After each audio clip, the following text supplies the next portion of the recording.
Olá, meu amigo, minha amiga. Olha, quando a gente pensa que nada de mais vai nos surpreender em termos de política aqui no Brasil, a gente se depara com as declarações do presidente da República e as declarações dos seus filhos e do clã.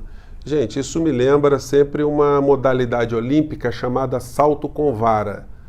Quanto mais alto está o sarrafo, né, mais a pessoa tem que ter talento para ultrapassar. E quanto mais baixo, qualquer um pode pular, né? O quadro de sucessão para 2022, ele me provoca esse tipo de reflexão. O presidente da República e sua família está baixando tanto o sarrafo, cada vez mais falando besteiras, atos, gestos administrativos, intervenções pela internet, que a gente deve esperar uma coisa muito bizarra para 2022. Alguém que fale para enfrentar o presidente vai ter que falar mais palavrões, vai ter que se filiar a alguma religião mais fundamentalista, vai ter que agredir negros, mulheres, índios. Qual é o limite? Qual será o nível do debate para 2022?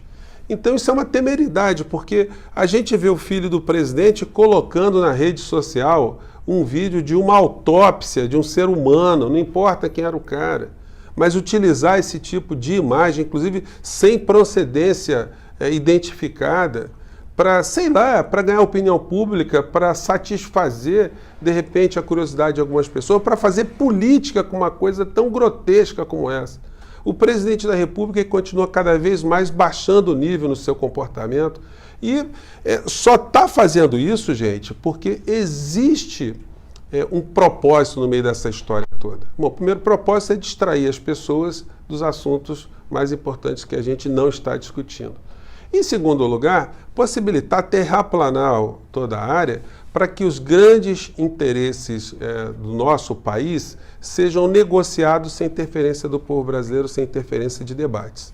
Enquanto o ministro Paulo Guedes continuar entregando o Brasil como grande negociante que ele é, um grande especulador, o presidente da República ele está na Disneylândia do terror. Ele pode falar o que ele quiser, ele pode ter o comportamento mais bizarro que quiser, que ninguém vai questioná-lo. Enquanto a economia estiver atuando no sentido de favorecer pequenos grupos econômicos no Brasil, ele está imune. Essa que é a grande questão que a gente quer chamar a atenção.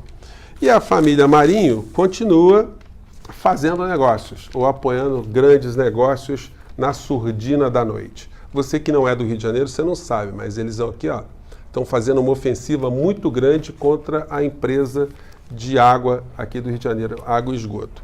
Não estão preocupados com o cidadão, não, gente. Estão preocupados com dinheiro para fazer negócio. Para vocês terem uma ideia, a empresa de água que é privatizada aqui no estado do Rio de Janeiro, ela cobra R$ 6,00 o metro cúbico de água, enquanto a SEDAI cobra R$ 3,00 o metro cúbico de água. Isso significa que a privatização vai fazer com que o custo da água, ou do saneamento básico para o cidadão carioca, ele simplesmente dobre de preço. Não tem ninguém santo nessa história. As empresas que exploram esse tipo de bem público, elas visam uma única coisa, lucro. E cada vez mais fundos de investimento no mundo inteiro estão apostando nesse tipo de situação. Outra matéria que me chamou a atenção também, que eu quero discutir com vocês, é a cobertura sobre a greve dos petroleiros. O editorial aqui está dando uma criticada muito forte na greve, evidentemente, né, porque eles estão interessados aqui também na privatização da Petrobras, né, para fazer negócios, e eles fazem a crítica aos petroleiros aqui que, quando foi no governo petista, eles não fizeram nenhum tipo de faixa contra as falcatruas, contra as negociatas, contra o saque que estava acontecendo na Petrobras. Olha, a crítica não deixa de ter a sua pertinência. De fato, as centrais de trabalhadores poderiam ter se posicionado de uma forma mais clara, de uma forma mais contundente durante aqueles períodos, inclusive para se manterem num aspecto de legitimidade muito maior, para mostrarem que, de fato, eram entidades absolutamente independentes e não atreladas a qualquer tipo de governo. Outra falha também muito grande é que nunca se teve uma campanha permanente de mostrar o quão importante é uma empresa como a Petrobras para o povo brasileiro, para a soberania nacional, para o nosso futuro. Então, se há uma crítica que deve ser feita, está nesse campo. Agora, por outro lado, quando se critica falcatruas na Petrobras, eu pergunto a vocês, qual é a legitimidade dos grandes meios de comunicação, da Rede Globo de televisão, do Jornal Globo, da Folha de São Paulo, Estado de São Paulo, de falar em corrupção envolvendo o governo? Qualquer cidadão brasileiro, desde os mais simples aos mais gabaritados intelectualmente, os mais estudados, os mais escolarizados, sabem, sempre soubemos que obras públicas no Brasil sempre tinha algum tipo de trambique, algum tipo de corrupção, algum tipo de comissionamento. Eu pergunto a vocês, quando é que foi feita uma reportagem investigativa sobre esse tipo de situação? Quando a Rede Globo fez matérias mostrando que os empreiteiros se reuniam, quantas matérias foram feitas para mostrar a relação entre causa e efeito de doações para a campanha para políticos, para governantes, governadores, prefeitos, presidentes?